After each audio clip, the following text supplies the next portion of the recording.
December 26 வியாழக்கிழமை. புனித ஸ்தோவான் முதல் மறைசாட்சி விழா. முதல் வாசகம். இதோ வானம் திறப்பதைக் காண்கிறேன். திருத்தூதர் பணிகள் நூலிலிருந்து வாசகம்.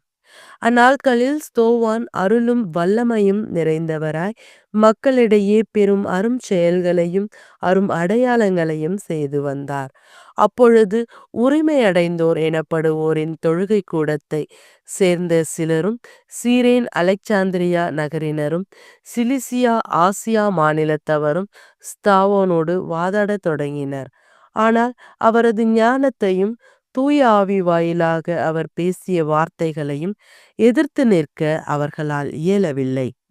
இவற்றை கேட்டவர்கள் உள்ளம் கொதித்து எழுந்து அவரை பார்த்து பற்களை நரநரவென கடித்தார்கள்.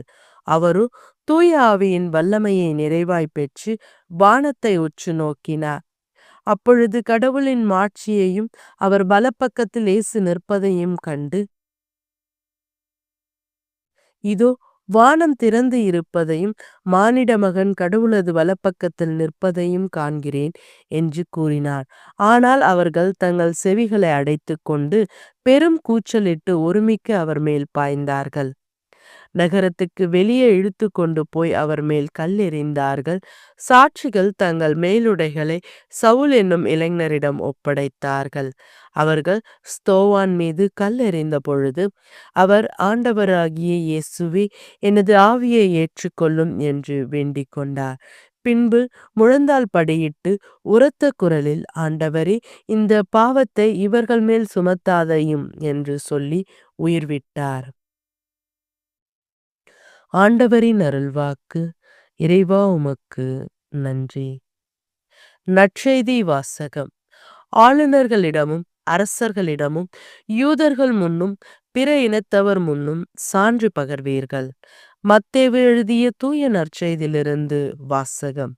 அதிகாரம் 10, இறை வார்த்தைகள் 17 22 முடிய.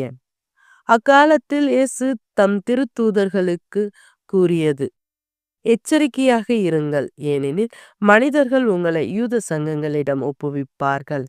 தங்கள் தொழுகை கூடங்களில் உங்களை சாட்டையால் அடிப்பார்கள். என் பொருட்டு ஆளுநர்களிடமும் அரசர்களிடமும் உங்களை இழுத்து செல்லுவார்கள். இவ்வாறு யூதர்கள் முன்னும் பிற இனத்தவர் முன்னும் சான்று பகர்வீர்கள். இப்படி அவர்கள் உங்களை ஒப்புவிக்கும் பொழுது என்ன பேசுவது, எப்படி பேசுவது என நீங்கள் கவலைப்பட வேண்டாம். நீங்கள் என்ன பேச வேண்டும் என்பது அந்நேரத்தில் உங்களுக்கு அருளப்படும். ஏனெனில் பேசுபவர்கள் நீங்கள் அல்ல, மாறாக உங்கள் தந்தையின் ஆவியாரே உங்கள் வழியாய் பேசுவார்.